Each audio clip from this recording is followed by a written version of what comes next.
Hello and welcome to episode 65 of the Anger Secrets podcast. As always, I'm your host, Alastair Duhs, and over the last 30 years, I have taught over 15,000 men and women to control their anger, master their emotions, and create calmer, happier, and more loving relationships. In today's episode, I interview Katie, a new member of the Complete Anger Management System.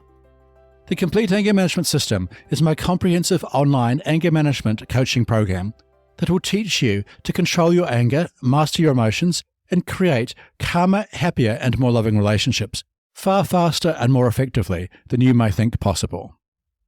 Before I get into Katie's story, however, I want to thank you for taking the time to listen to this podcast. Whether you are a long-time listener or just tuning in for the first time, I know that it is not easy to acknowledge that you have an anger issue. And for many people, it is even harder to admit that you need outside help to manage that issue. But if you take just one thing from this episode, know that admitting that you need help with anger is not a sign of weakness. In fact, it takes tremendous courage to reach out and get help and to make the changes that you want to see in your life. Of course, it is even better if you choose to get the right help for your anger issues, and that is what I will be discussing in this episode. But for now, I just want to acknowledge your bravery for being here and listening to this podcast, no matter what situation you are facing in your life. Okay, now let's get back to Katie's story. Like many people I work with, Katie has been struggling with anger issues for years. And like many others, she has tried attending face-to-face anger management programs and also attending face-to-face therapy sessions to get help for her anger issues. But as you will hear her say, neither option has worked for her. So, why is this? Like Katie, many people believe that traditional therapy or counselling will help them with their anger issues. In fact, many therapists say this directly to their clients. However, after working with thousands of clients over the last 30 years, in my experience, this is often simply not true, no matter how well-intentioned or qualified the therapist may be. So, why is this? The main reason therapy often doesn't work for anger issues is because traditional therapy typically focuses on talking about your past experiences and emotions. While this can be helpful in some situations, when it comes to anger management, it isn't effective because anger is an emotion that needs to be managed in the present moment, not 10, 20, or even 50 years in the past. When you get into an argument with your spouse or children, for example, you can't just hit pause on the argument and decide to talk about your childhood issues. It is not your childhood that is causing your anger with your spouse or children. It is the thoughts and feelings you are experiencing in the present moment that are driving your anger. Of course, these thoughts and feelings may be connected or related to your past, but what you need in that moment are simple, practical, and effective tools and techniques to help you manage your anger.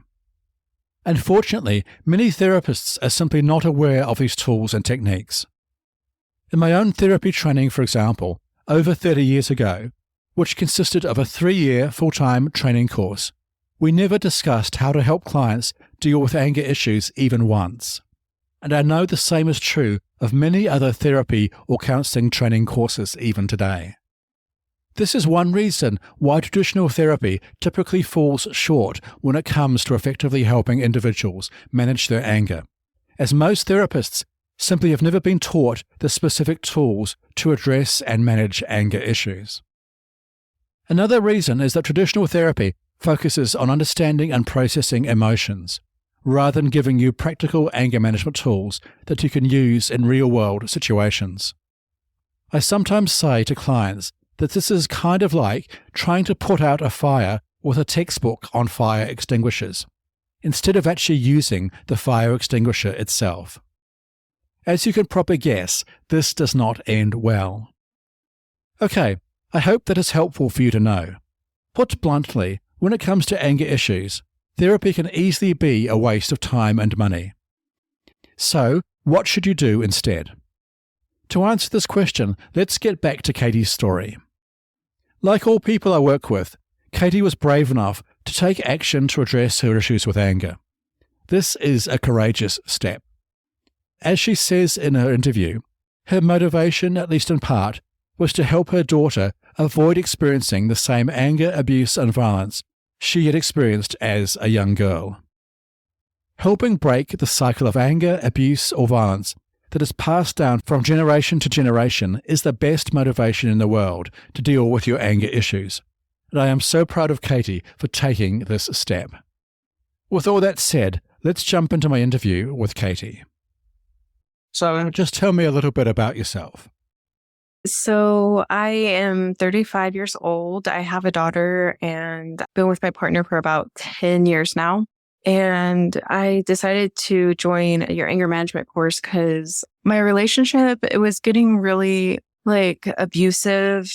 And I noticed that it was affecting the way I was parenting. And I didn't want to repeat the generational cycle that was repeated onto me too. And so I knew that I needed help and more help than just what I was gaining from my therapist.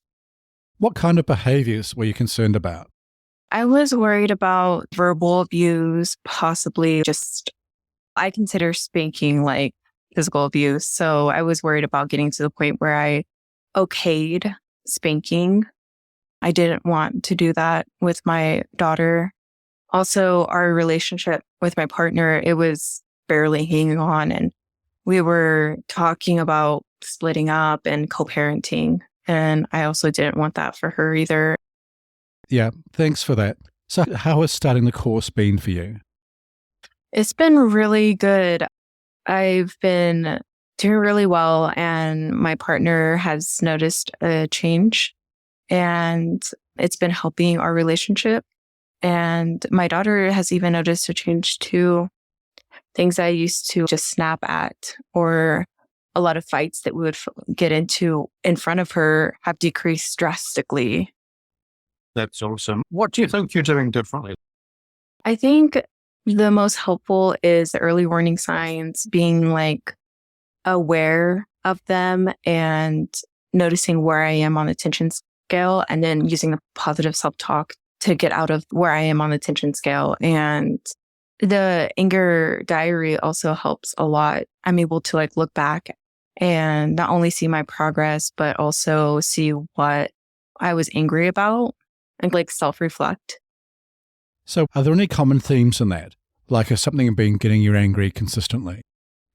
Yeah, it was mostly feeling disrespected and having that positive self-talk about not taking it so personally has helped. I just need to practice it more. But for the most part, I'm able to disengage. And I'm guessing that leads to a better outcome? Oh, yeah, definitely. Yeah. And how fast do you think you've made these changes? So I believe I'm on week 5 or 6.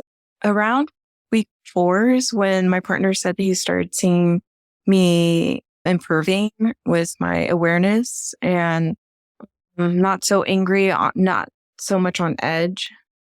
And has it been easy or hard for you to make these changes so far? So it hasn't been hard, and it's not it's a straight up slope. Last week went down, but that's how I feel like growth is. It's not going to look straight up all the time. And some weeks are better than others, but I feel like I'm making progress. And yeah, I feel like I'm making progress. Mm-hmm. Oh. I understand that you grew up in a home where there was some form of anger or abuse. Did you kind of witness this when you were growing up? Yeah, there was a lot of yelling, not too much hitting or anything like that.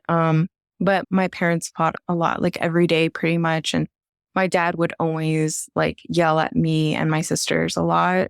Yeah, there was a lot. I guess you would have picked up some behaviors from witnessing that. Oh, yeah. Yeah, I've always been just really angry as a person. Since I was a little child, I would throw tantrums and I was always angry. And it was something that was always a struggle for me throughout my whole life. And I think some of your motivation to change is not to pass on your anger to your daughter. Is that right? Yes. Yes. I do not want to pass this on to her. So that was very motivating to join this course. Has anything else in the course stood out for you? I really like how you tie in relationships to the anger management because it's interrelated, I feel like, relationships and striving for a healthy, happy relationship without like abuse. And some things like my partner didn't even realize how he was also being abusive, even though it wasn't like a physical abuse, he was still abusive. And when he started the course too, it was like an eye opener for him and it just motivated him to also want to change that. So I really liked how you added that into the course. So if someone was listening to this podcast episode and thinking about doing the course, what would you say to them? If it's something that you've been struggling with and you've been trying to get help, I definitely recommend this course. It's different than doing like a group, like in-person anger management course, which I've done before. That is helpful, but I feel like this is like even more helpful because I'm able to go back to the modules and re-listen and watch them and redo the exercises again. And I found that very helpful. There's so much that you just miss if you just listen to it once. So just re-watching it and re-listening to it and applying the skills, like, yeah, it's beneficial. And how does this course compare with, say, doing therapy? What do you think the differences are between the course and therapy?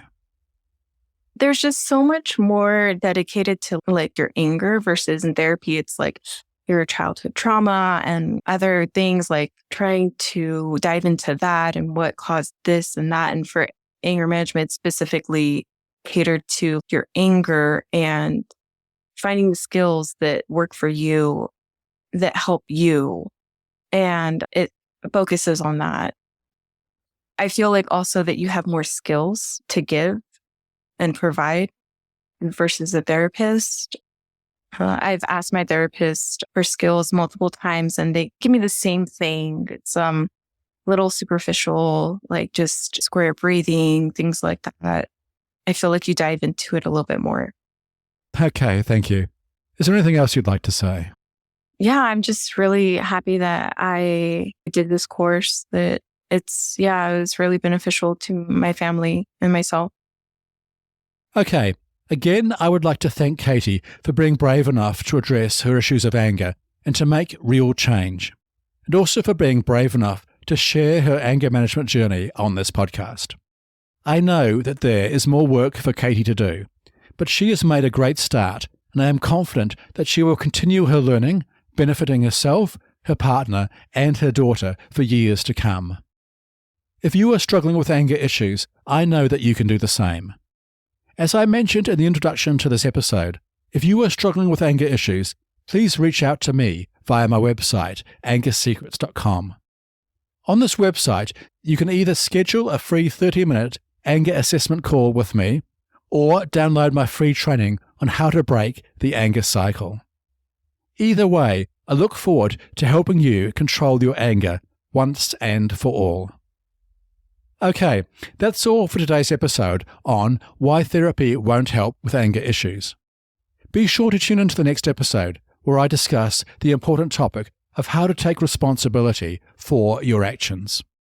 Just before I finish, however, I want to thank Katie again for being brave enough to share her story. It takes a lot of courage to open up about our struggles, and I hope that Katie's story has resonated with you in some way.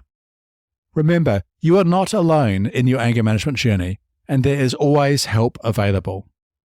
If you found this episode helpful, please follow this podcast or head over to your favorite podcast app and leave a rating and review. This will help other people struggling with anger to find and benefit from this show. Also, for help with your anger right now, visit my website, angersecrets.com. And finally, remember, you can't control other people, but you can control yourself. I'll see you in the next episode. Take care. The Anger Secrets podcast is for general informational purposes only, and does not constitute the practice of counseling, psychotherapy, or any other professional health service.